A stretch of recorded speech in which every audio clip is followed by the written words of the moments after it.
Somebody want to give me a sound test? Check 1, 2. Sounds good. Check Still 1, 2. can't- I still can't get into the runhouse. I'm saying Whatever. just because somebody want to give me a sound check on the actual YouTube What and do you or want? the LinkedIn. I will check the LinkedIn. Stop. I'll check the YouTube.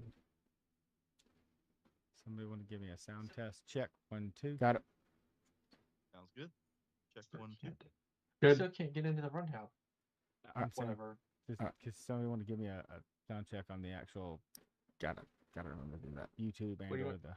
It was LinkedIn. strange because I could hear the audio. I could hear us on the LinkedIn. Yeah, I'm hearing the But feedback. Yeah, the audio is active on LinkedIn. Audio is active on everything. Going live now. Alrighty. Hello, hello. Happy Friday, May the 2nd. Um, almost the best 3 days back to back to back. Yep. Coming up here. Star Wars Day, followed by Revenge of the 5th, and Cinco Return de of the Mayo? 6th. Uh-oh. Oh yeah, Cinco de Mayo as well. Obviously, gotta course. enjoy it all. Gotta enjoy it all. Mhm. This is Don't Call Me for IT Support 2.0, if you want to call it that. We are not your typical IT guys. This is episode 3 of the reboot, as we like to call it. I'm Brad Medlin. I'm Chris Touchberry. And I'm Chance Krasnicki. And we are just a couple of guys with a dream of helping others better navigate the crazy world of workstations and other fun work technologies. We try not to focus just on the workstation pieces. It's growing. We might have some gaming conversations as we get along in this more and more. We got a little bit of a jam-packed episode. Hopefully we're going to get through it all relatively quickly, and then we got some updates on some series that we're going to have there at the end. But let's start off like we have to anyway. So how's everybody doing? Everybody having a good week? It is. Absolutely. Yeah. It is Pretty good Friday. week. I signed a lease on a house. So that's fun. Oh, that's epic, man. Congrats. That's always a good Hey. thing. Hey, good little applause in there. We need. You know what? That's something I have to figure out. We need a soundboard. So that I can go in and have like applause and random. Air horn. Maybe not an air horn. Air horn. Need it. I got some banana bread at work today? Hell yeah, brah. Oh man. Those are funny and fun things to do. But yeah, we are live. Like I said, it is Friday. So episode 3. This is something that I saw it and I noticed it, and Chris and I have been talking about it a little bit, but 18-inch laptops are now a thing. I mean, I have a 17-inch big boy beside me right now, and I still feel like that's huge. But I'm pondering this, and you know, Chris, you guys have your whole setup, so I'm actually going to jump over to your page real fast, Chris, or you got your settings and all that stuff. And I'll tell you why I want to jump there first. The big reason for that is, you know, inside of this, you know, you talk about it a little bit. You got the specs and settings to go with that kind of stuff. And I've got an article that's referencing the Titan 18 HXAI from MSI. It's a review that was done by Tom's Hardware, but I that's what kind of got me down this path to begin with. But like, I'm kind of wondering, because you've maybe put a couple of these together so far. Does it feel like they're bigger than a 17-inch laptop? So we haven't actually sold one yet. So there's that. Well, but I'm asking the question just from a perspective. Well, you'll have to be the first person to tell us when they show up, because I'm wondering how they compare. That's the first thing, because I remember the 16-inch versus 17-inch debate back in the day when it was like, oh, you can put a 16-inch screen inside of an 18-inch body, you know, or not an 18-inch body, 16-inch screen inside of a 15-inch body, and it's like, so you get a bigger screen, but it's like, okay, but the reason you bought the 17-inch laptop was for the bigger chassis usually, which had better heat dissipation and so on and so forth. Right. That was a big push of Lenovo back when they had the ThinkPad, the P16 or whatever it was, which was an awesome laptop, but just it's like, okay, so you got to make the chassis a little thicker at that point to dissipate extra heat. And I'm still going, okay, if you had a little more space to go widthwise, maybe you still get the dissipation. I don't know. I'm thinking about it out loud. You can kind of talk us through what's going on with them though, because I mean, give us a rundown specs wise where you see things are at. What are some of the big hits? I noticed the one thing that I will say is, I'll start with this: the factor that we now have 64 gig DIMMs or 64 gig SODIMMs. And regular DIMMs. Yum. Hold up now. Mm. They fit regular. Oh no. So we have 64 We're gig. talking laptops SODIMMs. only first. Laptops only first. Hold on. Let's redirect for a second. Okay. SODIMMs, yes. So these chassis hold 4 SODIMMs and 4 NVMe's. Yeah. At the same time. Up to 8 terabytes per NVMe. So I'm wondering because they've got the newer GPU, which is PCI Express 5.0. Is it getting 8 or 16 lanes to that laptop GPU? I'm wondering. I don't know. It's like I said, I'm speaking in questions and tongues right now because I'm curious about a lot of things, but it's a big deal. Yeah, I mean, we've been able to put 4 M2s on a regular Core i9, Core Ultra 9 for a while. Mm-hmm. So I wouldn't imagine that there's any PCI lane problem with the laptop. Well, I'm more curious as you know how whenever you put the laptop, normally when you get those extra M.2s, they're like, oh, okay, well, I mean, when you had a PCI Express 4.0 GPU, you know, you had a little bit of a divide and conquer per se, if you know what I mean.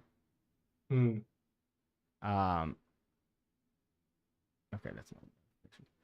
And the curiosity that I'm going to have behind it, which is always going to crack me up, is going to be that kind of statement there. Was like, oh well, what's the uniqueness? You know, how's that going to be different? I guess per se, than,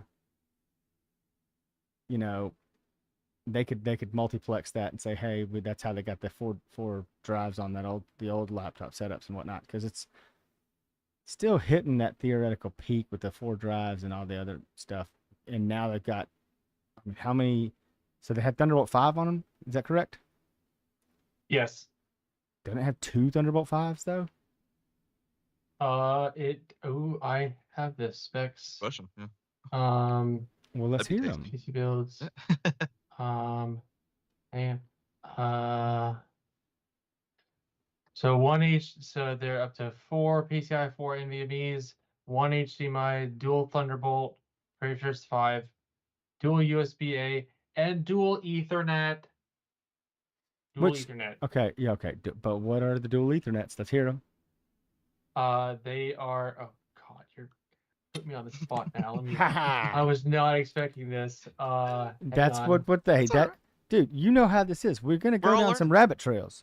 Oh yeah, rabbit trails, rabbit holes. Mm-hmm. Specs. I like trails are a lot longer. That's why I say that. The LAN is a killer 2.5 gig. Oh, I do that. So okay, so we're upping some speeds. And the Thunderbolts are the Thunderbolt 5. And it's 2 of them though, right? Yes, 1 Thunderbolt 5 with power delivery in, and then 1 Thunderbolt 5.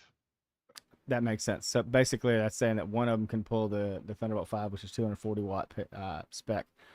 Ooh, I'm gonna ask the question because I'm curious, because I'm gonna pull up the Titan 8HX because I want to see what it is. What's the spec on the power supply? It ranges, and I think that this tab in Chrome has lagged, so you'll have to give me just a second. My computer has been having lots of problems Uh-oh. the past month. Uh, So I you know, think the you know what time I it think is? the It's time for For you the to do the ice. same thing I did. It's time for you to reinstall Windows. Mm-hmm. I had to do it. lots of blue screens the Oof. past month. Oh, no. Very irritating. Mm. Windows reinstall. Yep. So It's tough. I think the 5080 laptop is a 330 watt, and the 5090 laptop is a 420 watt. Okay, yeah, okay, Oh, there's Chrome coming back. that makes sense. Ladies and gentlemen, if we lose Chris, we know why. And there is Chrome crashed him. so there's optional thermal upgrades which we have done. So there's liquid metal on all of the IHSs, and then there's a thermal pad upgrade on the thermal pads. I like it. I like it. That's nice. Mhm. So Um, I'm wondering if it's a killer nick as well on this. On oh, this. it looks like the 5090 is only a 330 watt AC adapter, but I mean it's better than a 240 watt. It is the Titan. The Titan, which comes from MSI. MSI 18HX AI, which is a mouthful to begin with. The one thing I'm noting on here, yeah, it's got a 2.5 inch. It doesn't have two jacks. It's got one 2.5 gig. I'm assuming because it's a killer Wi-Fi 7, it's probably a killer Ethernet jack. Killer, which in case people didn't know, that's Intel. Intel's the one that makes the killer jack. So I could Say what? I didn't realize this until just now. What's One that? of the M2s can be Gen 5. Yep. Oh. So that's what I was okay, now okay. Yep. That's That tasty. basically that makes the killer setup the same as Oh that yeah, I makes see them. it right there. It's the same as the yep. Yep, which would be the 20 lanes that are Gen 5 and Dog. then back to everything else. Yeah, no, it's very the biggest difference between the Titan and the model you guys sell actually is one, the Titan has a 400 watt power supply, but it's proprietary connector obviously. And two, it probably doesn't have as much of the customizations, but it doesn't have but two SODIMM slots. Mm. So you're kind of limited. Only 2 slots for memory. Only 2 slots for memory, so you're kind of limited, and it's because they're all on the back side of the board, so everything's easy accessible. I mean, I don't know why they wouldn't put the 2 on the top like most people do. I remember that's one of the few things, like, because I mean, you just put them with it right underneath the keyboard. That's all. I mean, there's enough airflow up there, and if it's sitting on top, they can vent pretty easily. It shouldn't be that big of a deal. But I do understand it. Once again, we're in new territory with cam these days too, so I've seen a lot of information on cam that's kind of crazy. It does have a nice HDMI 2.1 video output. That's kind of nice. Of course, like you said, Thunderbolt 5 is always going to be the perk to add. Can dig it. It's kind of a crazy thing. Being that they are Ultra 9 200 specs, it's gonna tag me into the next story. And I'm gonna bring us back over here while we talk about it for a second before we go over there, which is Intel released a performance profile. I saw that. It does have a mild catch. Mm-hmm. It does want you to have faster RAM to really get all the benefits. So, like, we're not talking like, 48 DDR5 4800. They wants it to be 56 or 6400 or whatever you can get in there, basically. Which, I mean, it's top tier. I don't say it has to be top tier, but better than that bottom tier. It's gonna want something that's a little quicker. That's always gonna be the case, I think. But, and as I scroll over here to look at the actual article,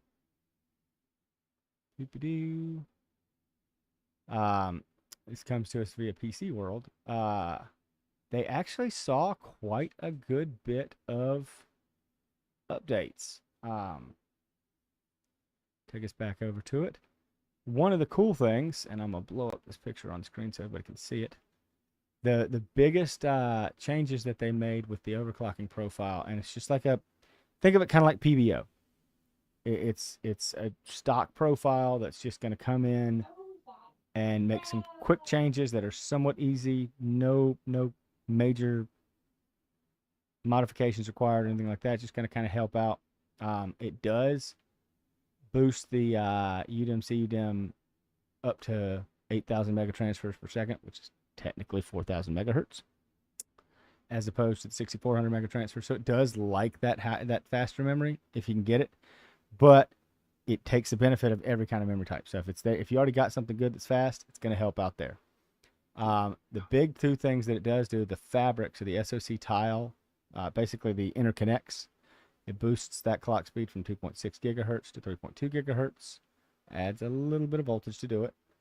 And it boosts the die-to-die connection from 2.1 gigahertz to 3.2 gigahertz. So it's not really changing the actual clock speeds, right? Clock speeds are staying the same, but it is changing the fabric, the interconnects. So it's, what does that do that we all know based on things when we relate them back to good old AMD? It's reducing latency. Yeah, which was the big. That was why Intel pre-Arrow Lake was so competitive, because it was still monolithic. It didn't have the die-to-die hit. Now that they have the die-to-die hit, which they have since made it better. So I'm just not seeing the 2 DIMM per channel. Is that down farther down? This is just a picture. This is just what they have. Obviously, it takes a hit. You know how it is. It's always going to take a hit when you go 2 DIMM per channel. Yeah. It is speaking to the 1 DIMM per channel stuff. I don't know how much testing they did with 2 DIMM per channel. Keeping in mind, you increase your bandwidth by adding the extra channel in, the extra DIMM per channel, but you decrease your speed because it can't handle that much bandwidth, basically. So it's probably a negligible gain. But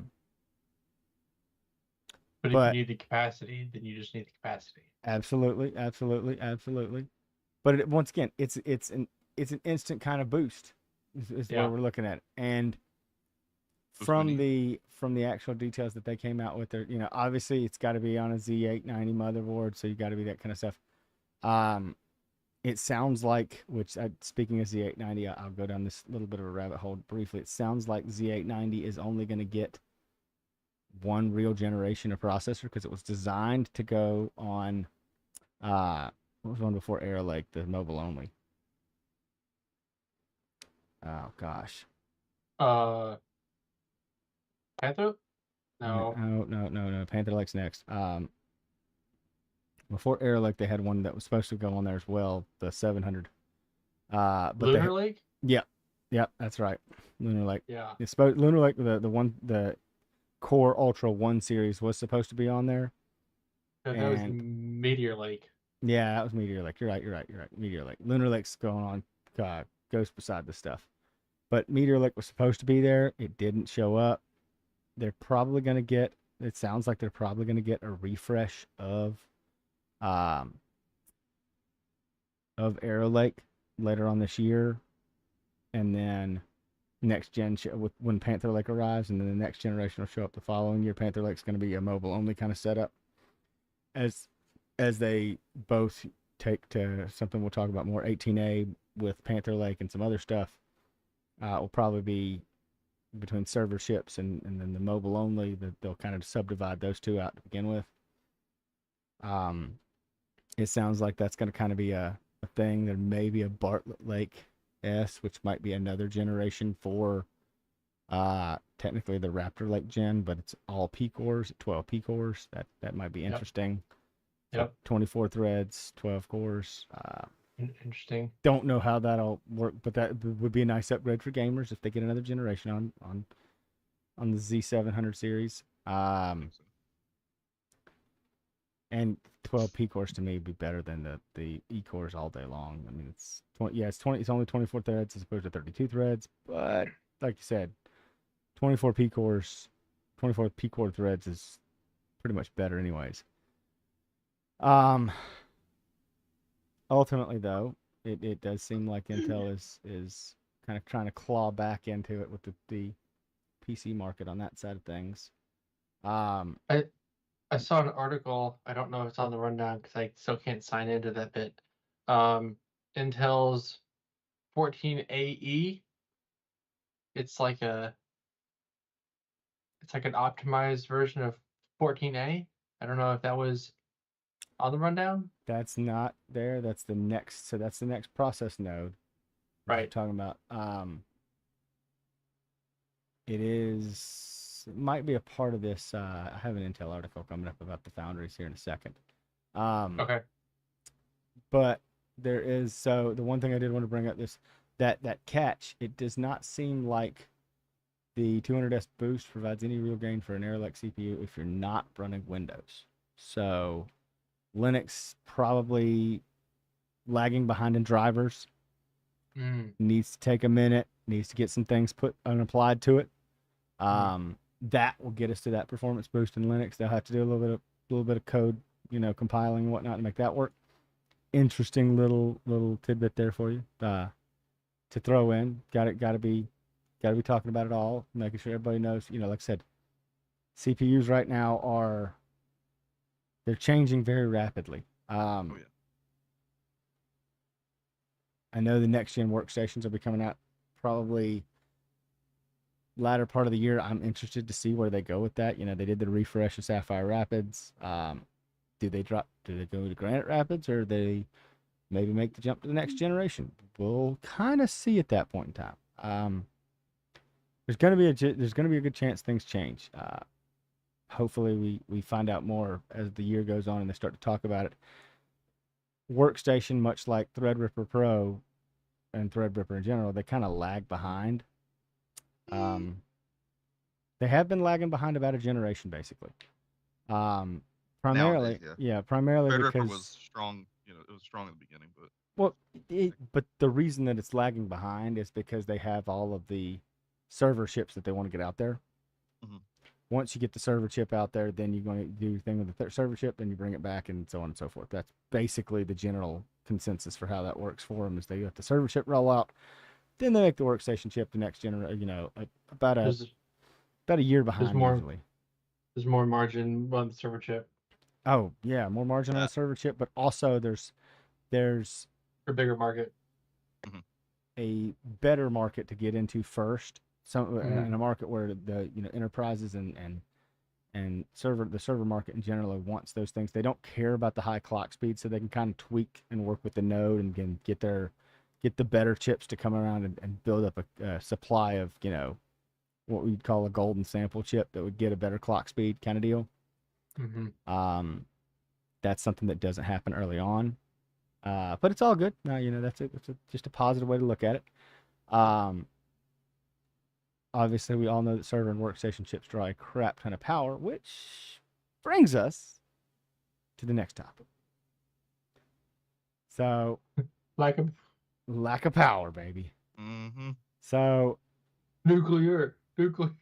Well, yeah, okay. Let's stop for a second. Let's think about this, guys. He's not wrong. He's not. They're literally. If you haven't noticed in the news, there are data centers and data center providers that the biggest thing that they're going for right now is, hey, we need a reliable power supply for these data centers that our AI is drawing just uncanny amounts of power. Uncanny amounts. Can't build data centers fast enough. And they can't build the data center fast enough, but the problem is that they're running into power issues, which, if we talk about Senior Musk for just a moment. Someone getting in trouble by bad power. It's not what he's facing some allegations of not tripping off what he was supposed to trip offline early on, but the reason for it is the power is not available to him. Yep. So And that's with anybody, honestly. yeah, so what it is, if you're going into the article here, basically they have a bunch of natural gas turbines on site, and they're using those to power the data center right now. And unfortunately, they can't uh they cannot transition over to the to grid power because they're waiting on a substation that was supposed to be done already. Um, and they need and the power supply that's supposed to be additionally tied to that. So basically, they're running on a couple of gas turbines that were temporarily installed at the beginning, and they do not have a replacement yet. It is a unique situation, but I mean it's Wait, wait. Oh, that's right. YouTube is lagged. 7 megawatts is only 4% of its video cards. Is that what so it said? it needs at least 155 megawatts to run all 100,000 GPUs God. concurrently. And he has plans to expand the site to 200,000 GPUs. Didn't he want to build a server with like 1 million cards, or somebody? I think he noticed it. did at some point in time. I mean, okay, well here it is. It goes right below that with the reporting of raising more money to scale the site to 1 million GPUs. Yeah. That would be Yeah. 1.55 gigawatts. Yep. 1 point, Gigawatts. 1.61. That he is trying to go Gigawatt. back to the future, ladies and gentlemen. I tell you what, we're gonna go back to the future on that one. That is a unique power supply need that he has, and it's a lot. I mean, there's no better way to say it other than that. It's a lot. What did what could Volconi push? Well, so a modern 2-unit, I'll put it to you this way, a modern 2-unit site's going to be about 2 gigawatts to about 2,400 megawatts, so 2.4 gigawatts, 2.2 to 2.4 gigawatts. The plant that I was most recently associated with, the one that I worked at most of my early career, before leaving a little over a year ago, it had 3 units, but each unit put out about 900 megawatts, 875, something like that to the grid. So it put out a little over 2,400 megawatts, almost 2,500 megawatts. So just go build a $10 billion nuclear power plant. Oh yeah, so plan. Well, that's the thing. Deal. So that's why 3 Mile Island Unit 1, the unit TMI Unit 1's being brought back online in Pennsylvania. That's going to power a Microsoft data center if they get that structurally back up and running. And then they've got another unit up in Michigan that's going to be coming back online. So they're just trying to bring in what they can bring in, the way they can bring it in, the best they know how to bring it in, and get the power the way they want to get that way. But small modular reactors are probably going to be used in these use cases. Ultimately, SMRs are up to 300 megawatts, but they're cheaper to build. And they're probably faster to build.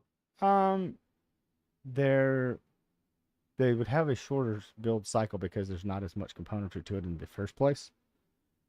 But it won't be. I mean, it's not going to be orders of magnitude faster. It'll probably be, still 5 years before the first one goes online, anyways. Wow. And they can't wait 5 years.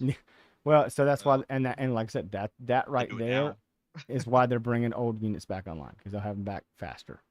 And yes, when I say they changed the name TMI Unit 1 to the Crane Energy Complex, they're planning to put some SMRs on site there. That TMI Unit 1 operated. TMI Unit 2 was the one that had the partial meltdown back in the 70s, late 70s. It's a, older design that put out about 800 the TMI 1 puts out about 800 megawatts. So, I mean, it's almost 900 now, but they're going to do some upgrades to it. You can probably get closer to 1,000. You can do some upgrades to those plants. The units themselves can put out the steam to get them closer to 1,000 megawatts, and so that's probably what they're going to do on Crane or on the TMI1 essentially, and do some uprating to it as well as getting it back online. But yeah, it's a they're reliable. We'll put it to you that way. It's a design that will run and run and run. Yes, it had the accident at TMI2, but that was an operator error that was gone by lack of training that we have since, as an industry, the nuclear industry, since adopted and resolved itself. So that's kind of a good thing. But yeah, it's a lack of power. That's something that we kind of knew this was coming. Yeah. We kind of saw that Or- that was going to be an issue.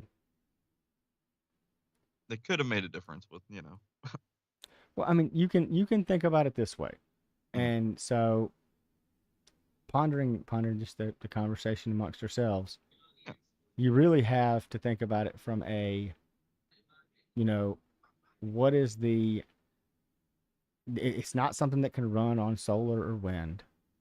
You don't want to build a coal plant for this. You don't want to build a natural gas plant if you can help it, because the fuel sources, one, they're volatile as all get out, and the power price of that, if you had to run it 24/7 just to power that, you really do want something that's got a relatively smooth but levelized cost to operate setup, and that's, in this situation, that's going to be nuclear.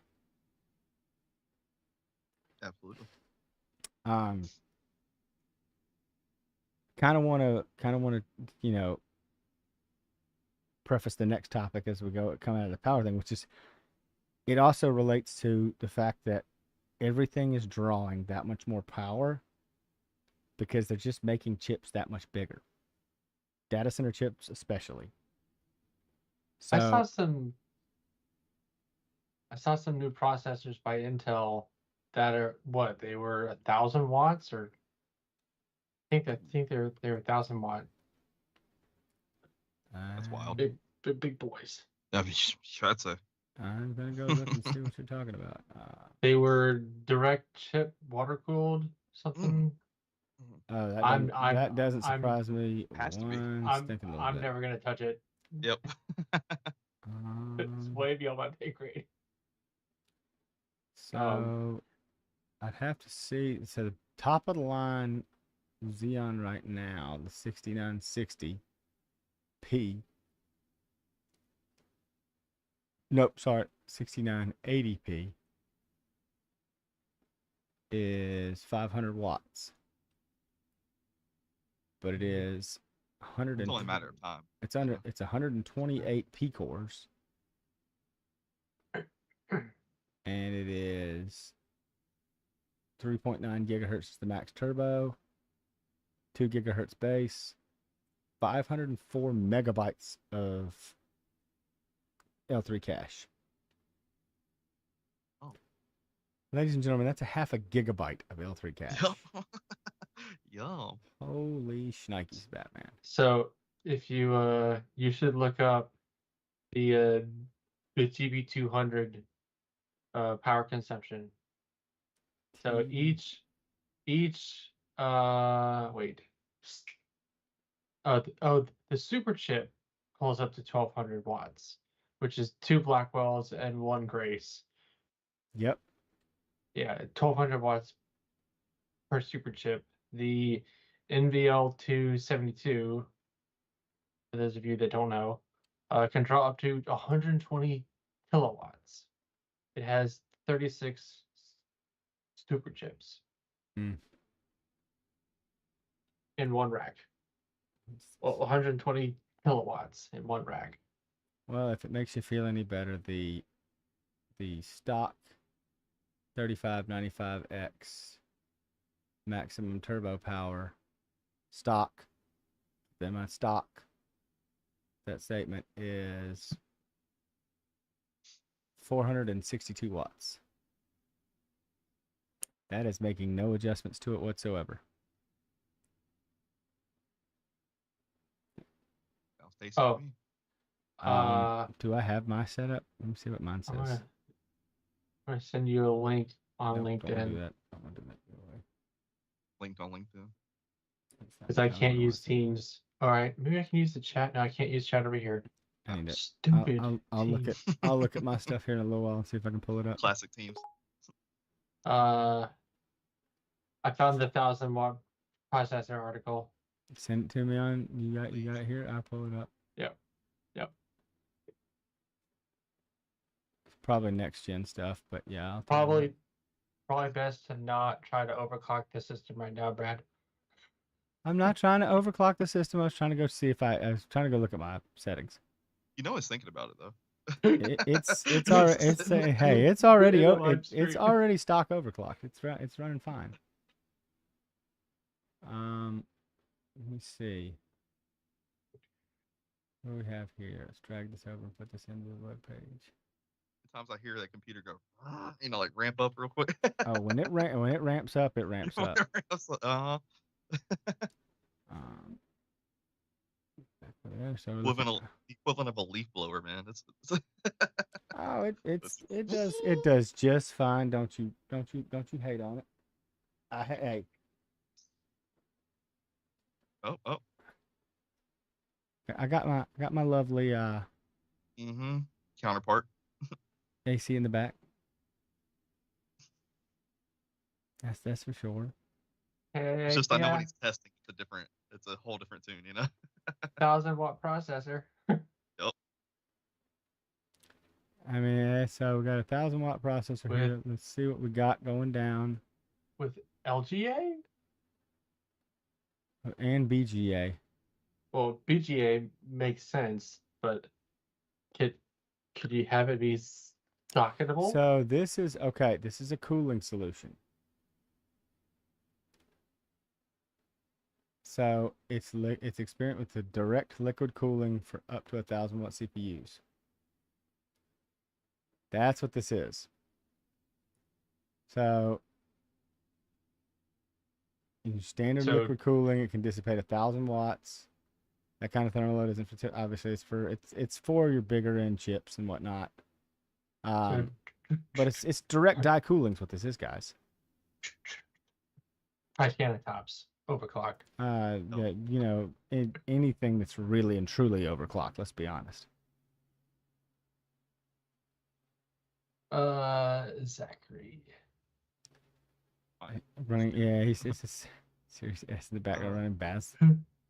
Never heard of that one, but I mean it is a Series X. It was downloading all the downloads. Right? Call of Duty mainly. Don't worry, I still got to get in and download that on another machine over here. But that's another new, updates for that. I'm gonna say I don't expect them to. Zachary has a comment about are the fluctuations in prices due to the I don't think that will change the hardware cycle.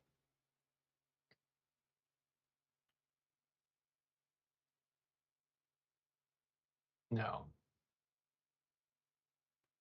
No, that won't impede. Okay, no. But his question is, will it impede improvements? No, it won't.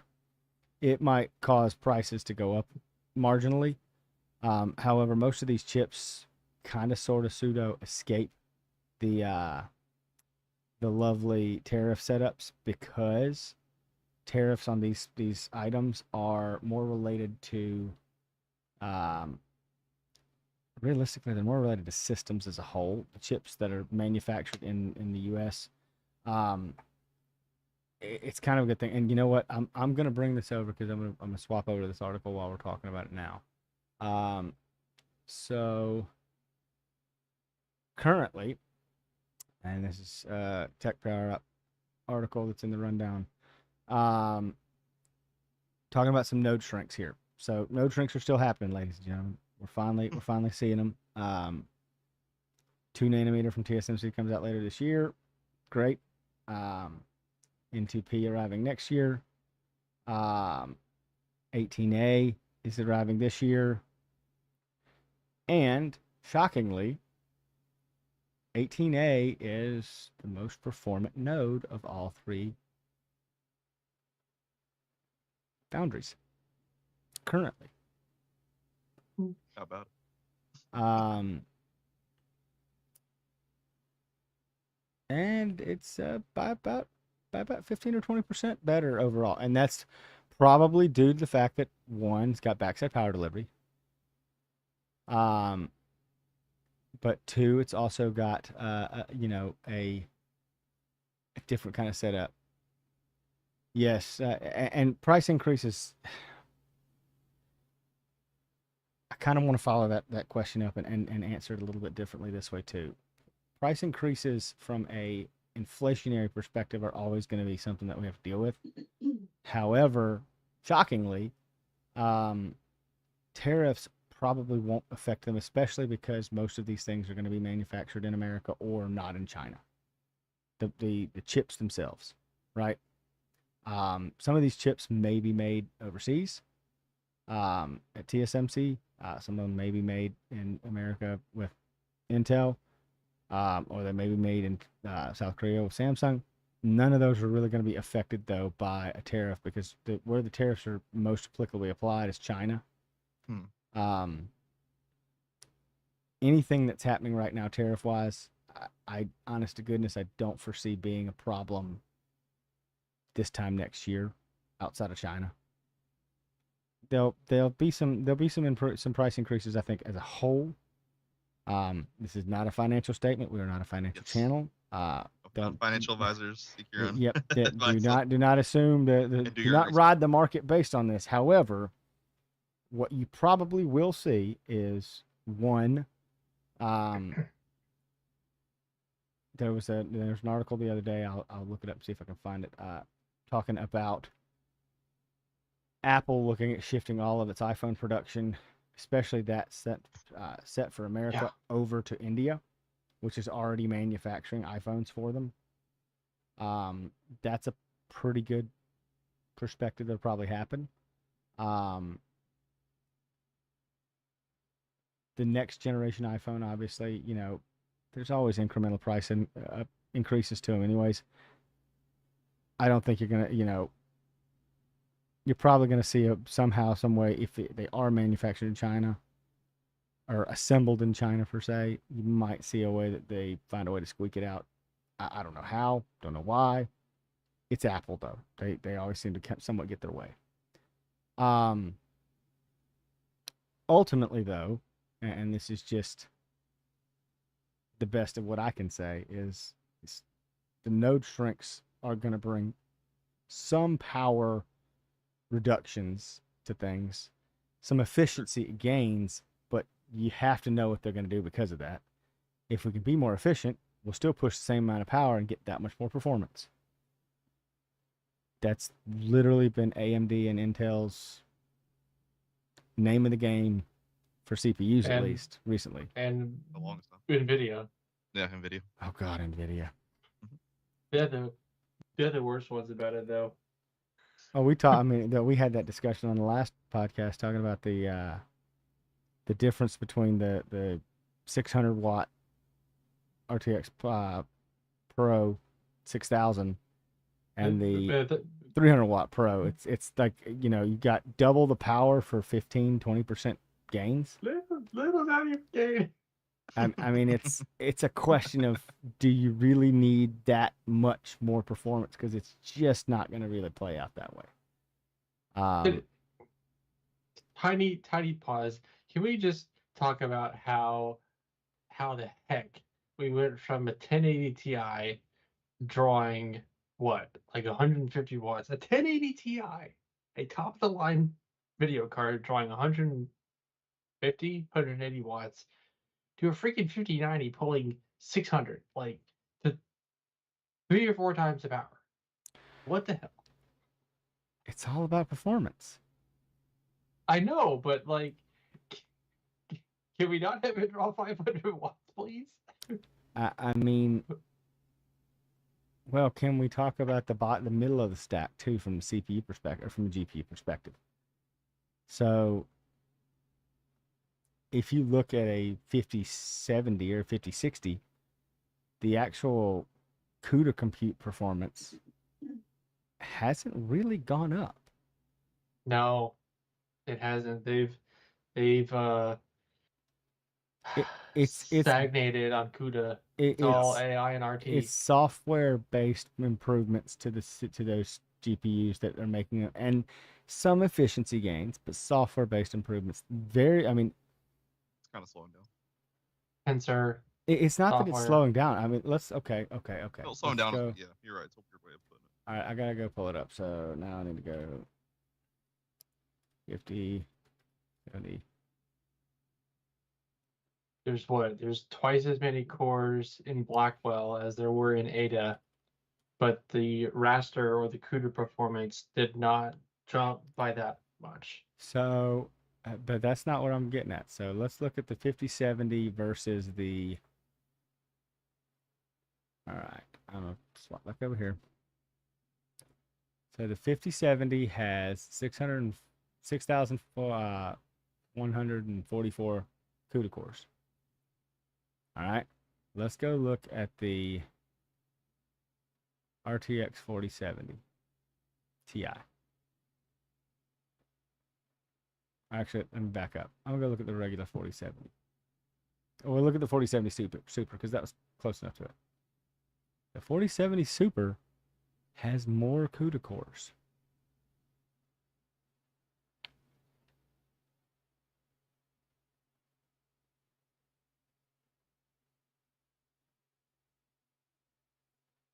So where the next gen, so basically, and you can think about it this way, when you go to the top of the stack, that's okay. That's what. So now you've seen that. So the 4070 Super, what's the regular 4070 got? What is the regular 4070? 60. Yeah, so it's okay.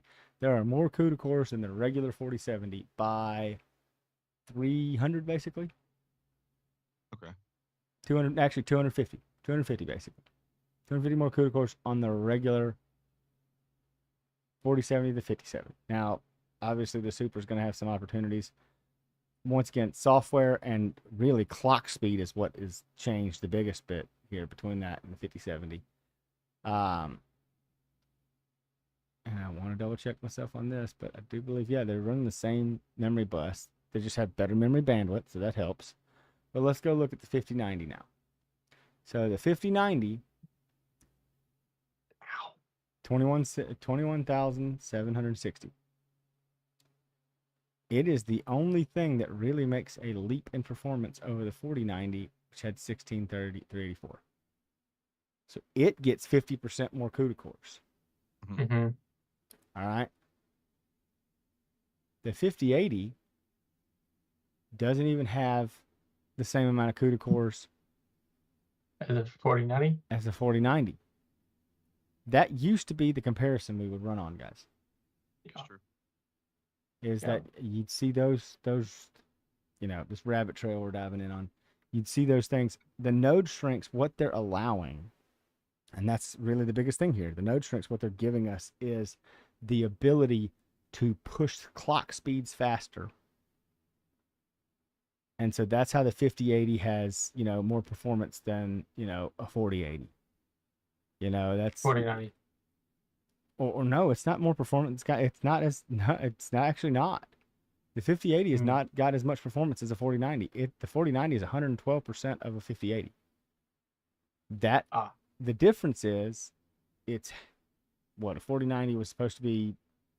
Its launch price was supposed to be what, 1,500, 1,600. 16. Yeah. Its current price obviously is $2,000, but way higher than that. The 5080 is supposed to be $1,000. So yes, that's where it gets it. It does still get the problem being it's still 16 gigabytes of VRAM. I mean, it's gaming models. I hate to say it, they're kind of trash right now. Because I mean, if you go look at the database, where all the stuff has been made and all the changes have been made, go back to what?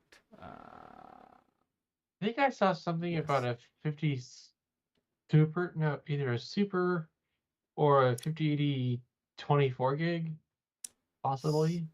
So, as a Super, but let's look at the All right, so the RTX 6008 generation had 1876 CUDA cores.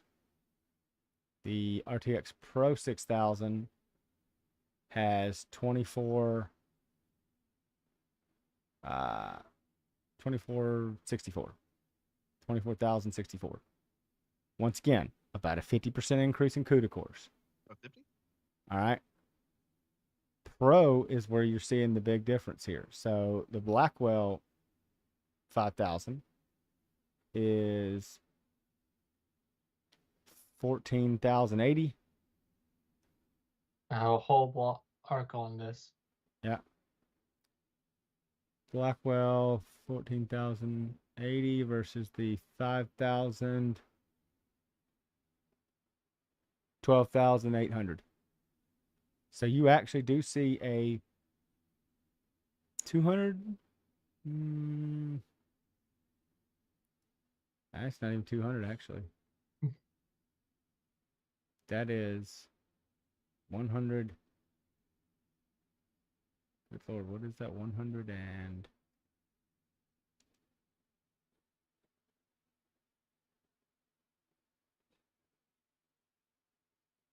it's just 180. No, it's 280. 280 more CUDA cores. 2,000. Sorry, 2,000. No, it's 1,280 more CUDA cores. So it's 10%. Let's call it 10%. It's 10% more CUDA cores generation to generation.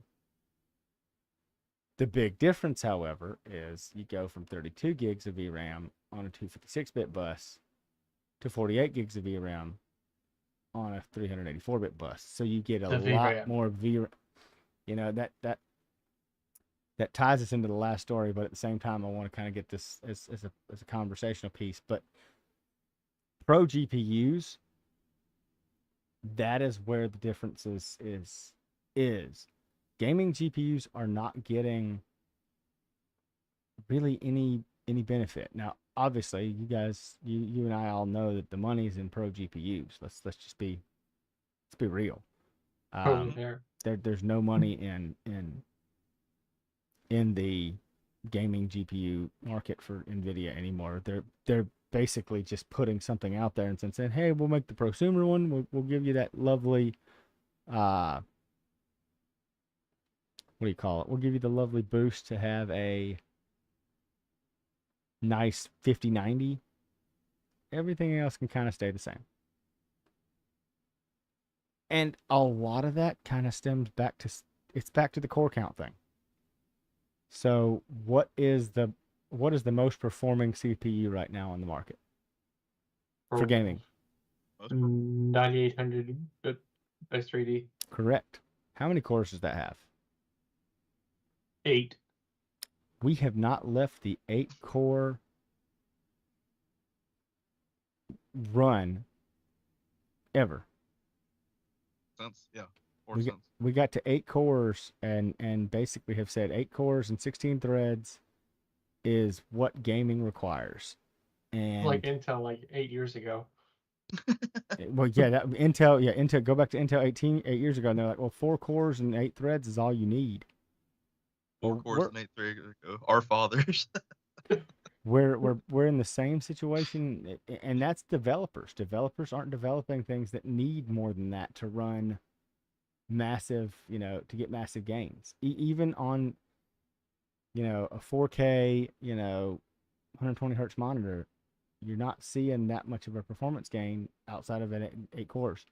Me and Chance joked about this the other night. I mean, I've watched Call of Duty on a 60 core machine, and it only uses 32 cores. Can't do anything more than that. Yep. Can't subdivide more than that.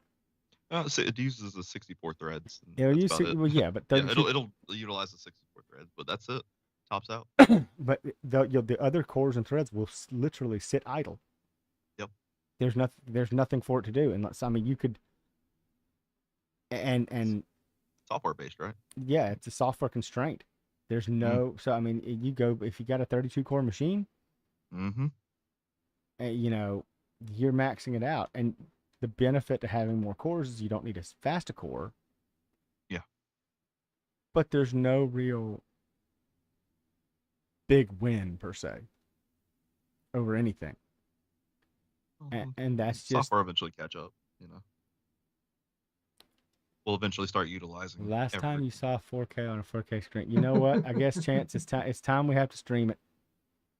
We're gonna have to stream so they can see 4K on a 4K screen. Because it's very much doable. If you got the right hardware, it's actually not that hard to do.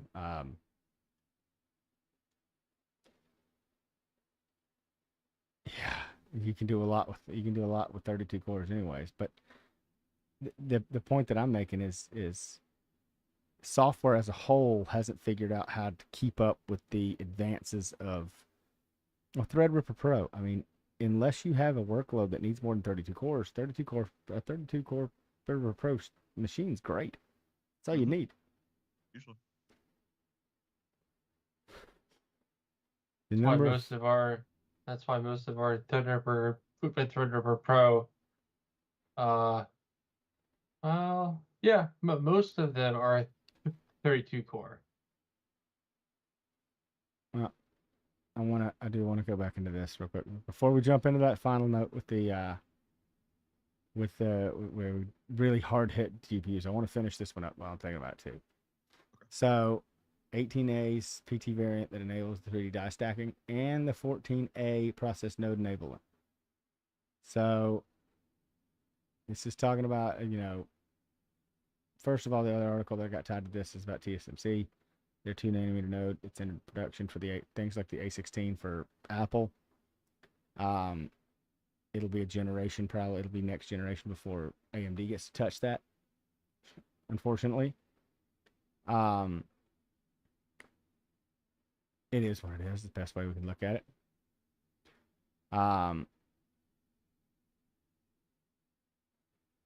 What's unique to this, though, is that Foveros Direct 3D, it's key development because the rival TSMC already uses production for the 3D V-Cache stuff. TSMC's already doing that kind of stuff for 3D V-Cache. So being able to finally start stacking for Intel is going to change the game. What's going to be fun, I think, to see with this is the 18A node, with the P extension being the high performance variant. That's probably going to be your node that you see the Samsungs of the world, not the Samsungs, the Nvidias of the world go after. Yeah. Because outside of Intel's things that they need, they're on the way. The delivery's getting ready to be moving forward. Now this mentions the 16 nanometer, but I think they're talking about 16A and 12A. Oh no, they're talking about 16A as the mature, the 12 Intel 12 and Intel 16 has been mature nodes for utilization for other folks. Just available to them. 18A, backside power via is going to be huge. Mm-hmm. And then the next generation coming next year, which is going to be the AE that you're talking about, that's going to be in 2027. That's going to be the first high NA. So 18A is what they're going to use for the Panther Lake stuff. Next year, 18AP is going to be your next generation processor for Core Ultra, as well as your next generation server processors, as well as 18A and 18AP being available to folks using, it's the last of the EUV before they move to high NA EUV, but it's going to be available to customers for use for like next generation Blackwell and things like that next year. And once again, GPUs are on a 2-year cadence. So something to kind of keep as your roadmap as you look at it. And I bounce back to this the TSMC 2nm stuff. Basically, the 2X and whatnot. There's also a Taiwan an article about TSMC where they're no longer going to be available to utilize TSMC for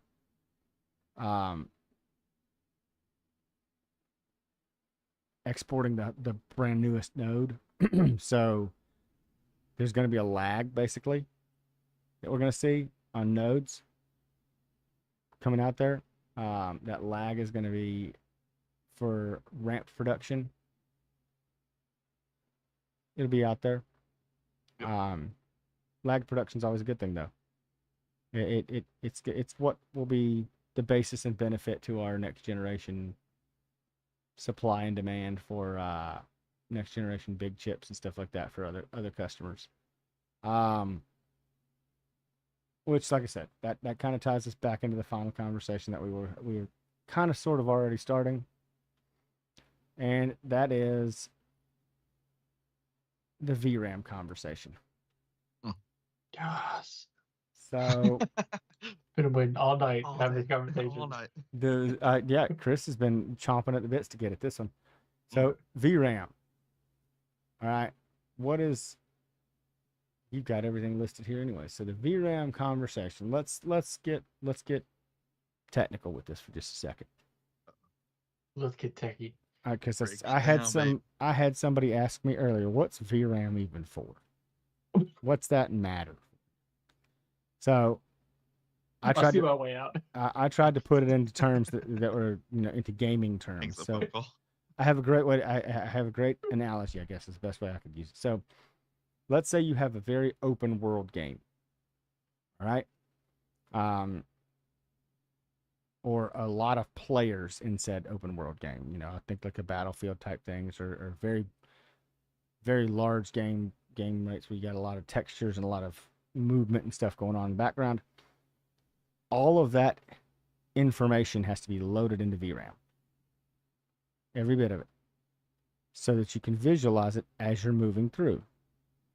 The more VRAM that you have in the workstation environment, the more 3D models you can visualize at one time, the more intricate details. Great example sitting behind me. Think about Legos. The Lego conversation. This is good. It's going to be, it is Star Wars weekend, so I'm going to talk about the Star Wars Lego I have behind me. So Lego makes a couple of variants of the Millennium Falcon. If you look at the smaller variants, they have less pieces. That's like your less VRAM models. So if you only have, per se, I'll put a round number on. Let's say you only have 1,000 pieces. All right. Then that can be handled with a much smaller amount of VRAM than if you say you have 10,000 pieces. You have to visualize that. You got to be able to visualize that information. And the best way to do that is to put it into your frame buffer, aka VRAM.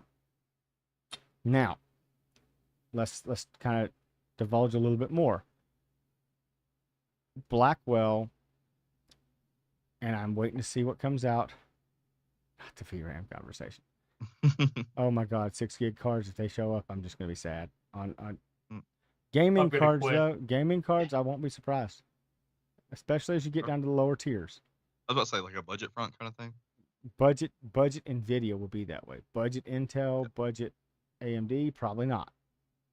Because they're going to try to push the better visualization setups. So let's look at the way the benefits basically to the next generation. So this is Chris's lovely spec sheet that kind of helps us out here. So the Ada 4500 had 24 gigs of VRAM. Chris, I'm gonna let you explain. You know what? I'm gonna stop talking for a minute. I'm gonna let Chris give you a nice little explanation of this. Send it. Full send. No, I don't have a screen to show. But whatever. So the Ada 4500 or the 4500 Ada was a 24 gig card. It was roughly 2,000, 2,500.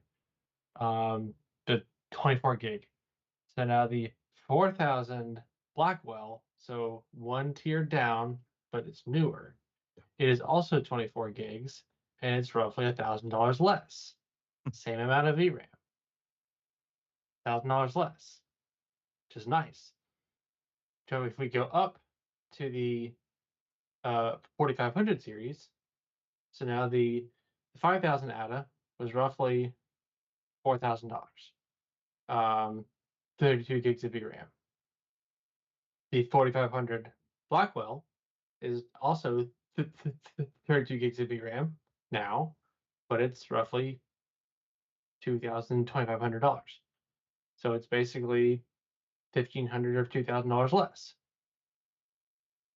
Now the 5000 line, the 5000 Blackwell is 48 gigs, where the 6000 ATA was 48 gigs. Now we all know that the 6000 ATA is crazy expensive.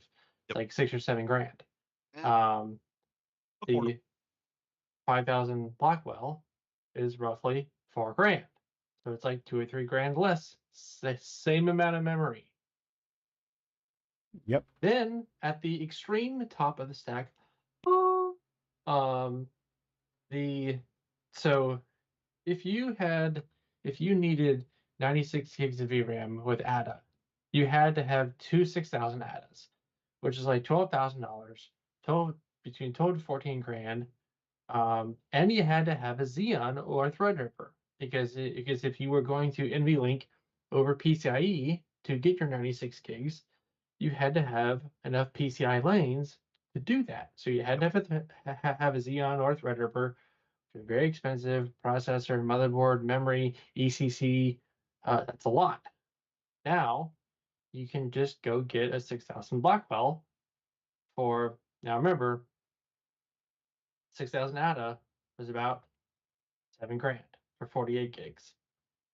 6000 Blackwell, about maybe 8, 9 grand, 96 gigs.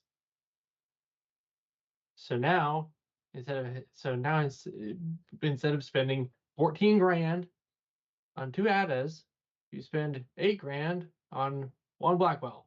You literally save $5,000 on your video cards, and you can go to Core.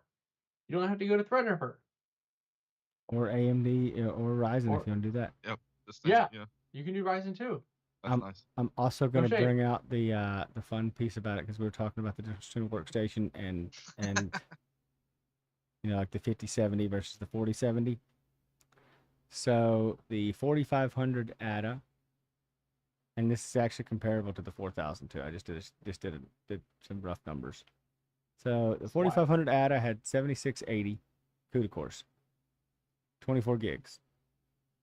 The 4500 Blackwell has 10,496. It's a 25% increase in CUDA cores, roughly. It also gets a 50% frame buffer bump. You don't get the same frame buffer bump from 20 gigs to 24, but you do get about a 25% increase in CUDA cores going from ATA to Blackwell on the 4000. Mm-hmm. You don't see the same bumps on GeForce for CUDA cores. And where this is especially helpful, mostly from the VRAM sense, is AI, because you have to have enough memory to hold the model. And it's beneficial from the other side of it too. So here's the flip side to the conversation you're having right now, Chris.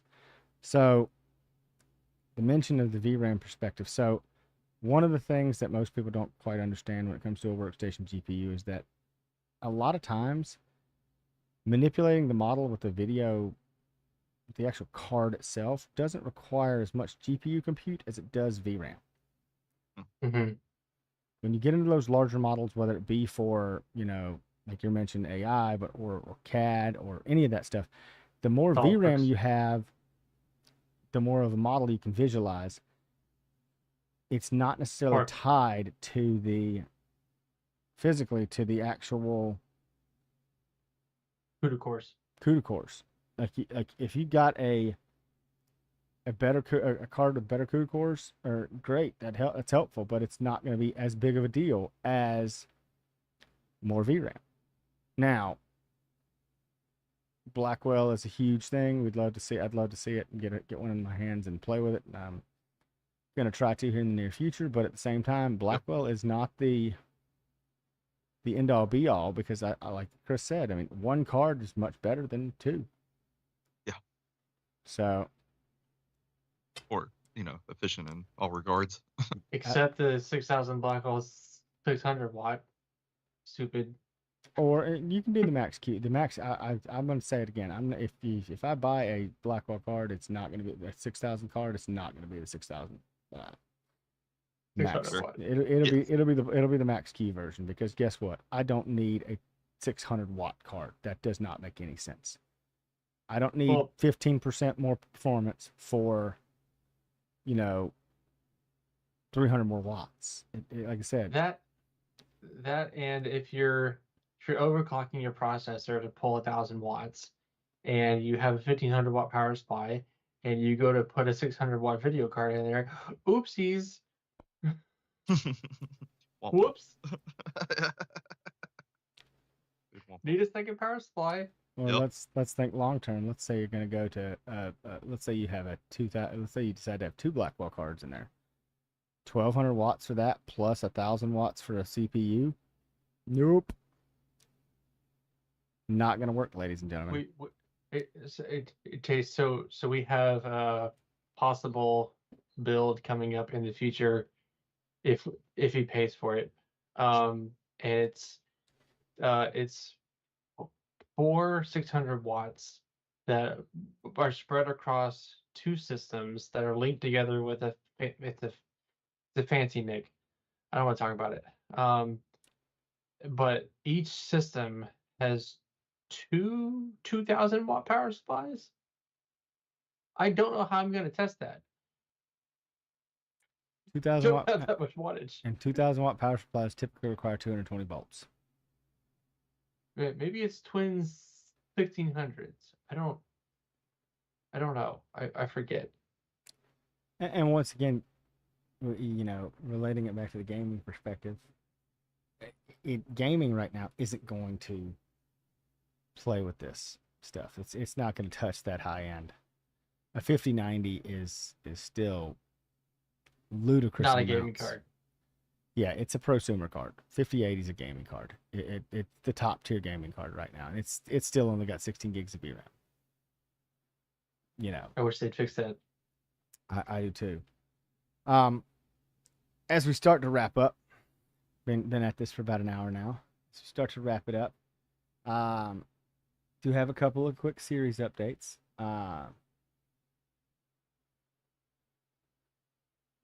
And I see a related article. Oh yeah, they raised the prices increase. Yeah, I think when that was brought up in chat, I was like, I did see something about that. So that doesn't surprise me. Yeah, it's just it was gonna come. Oh yeah, I mean it's that's just but people are moving away from Xboxes. The more I think about it, the more I see people moving away from Xboxes, anyways. Mm-hmm. But mainly the software and subscriptions that are going to be the Oh yeah. Yep. But we all know that. We've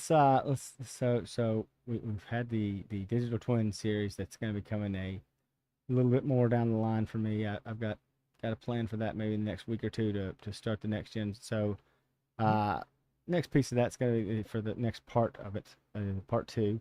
Part one was what is a digital twin, and trying to explain that a little bit more. Part two is going to be a little bit more about what is reality capture and why is it so important. Going to break down some of the methods for actually capturing the real world and converting that into the digital space, how that can be done. Might actually have a guest come on with us for that one. Ooh, yeah. But what's the importance of it, and how does it really translate into building that real world and building that digital twin? How does that relate to gaming? How does that relate to Epic Games has their own reality capture system now for bringing things into the gaming environment. So there's a lot of unique solutions out there that are starting to change the way we look at the real world that we live in. Okay. And the second of those series, which is going to be a startup here, I'm going to let Chance talk a little bit more, because he is going to kind of be the pioneer behind it. What are we thinking? Your financial apps, my man. Well, it's just to kind of break it down for some people, to help them understand a little bit more about you are the pioneer with the financial apps. You understand them a little bit better.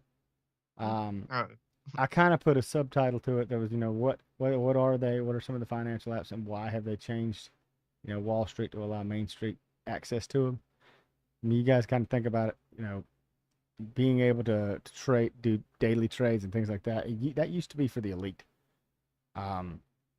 Elites, yeah, it's a weird way of putting it, but I mean, it was one of those that being able to do live trading is one of those things, and I have a buddy that does it still to this day, that runs algorithms in the background from home and tests all this stuff out, and he and I have talked about it at nauseum, but even he would tell you, like, it was one of those things where if you really wanted to be a hardcore trader, to hit those micro trades and be able to do all that stuff, it was something where you had to have, a lot more invested into it, to where these days now financial apps kind of allow you to do a little bit more.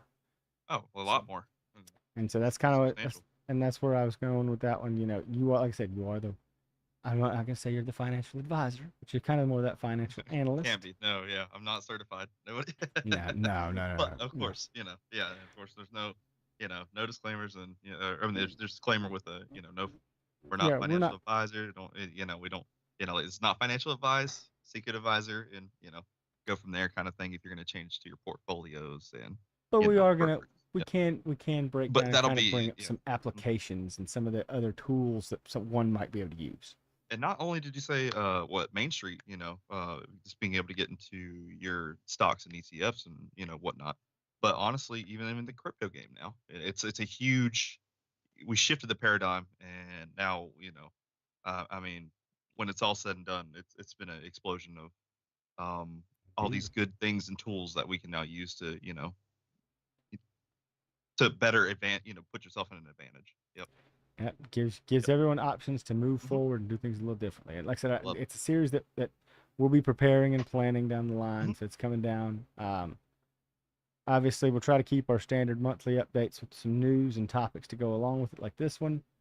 But as a whole, hopefully we hear more from you guys, and like I said, feel free to reach out to us at itguys at notyourtypicalitguys.com. Send us an email. We check that pretty regularly. Feel free to reach out to us. We'd love to hear from you guys more. If you got a question or a topic you'd like to hear more on, if you guys want us to broach the gaming world a little bit, we might break into it a little bit more based on tied in topics. We try to make it such that this is kind of a conversation for everyone. We don't want this to be a conversation just for one set or another set. But as it being Friday night and everybody wants to get to it, it is 9 o'clock on the East Coast. Mm-hmm. So hopefully hopefully all of y'all are having a wonderful holiday. I say holiday, but a wonderful Star Wars weekend. Enjoy yourself. Go out, do some fun things. And if nothing else, I'm Brad Medlin. I'm Chris Touchberry. And I'm Chance Krasnicki. And we will see you guys in the future.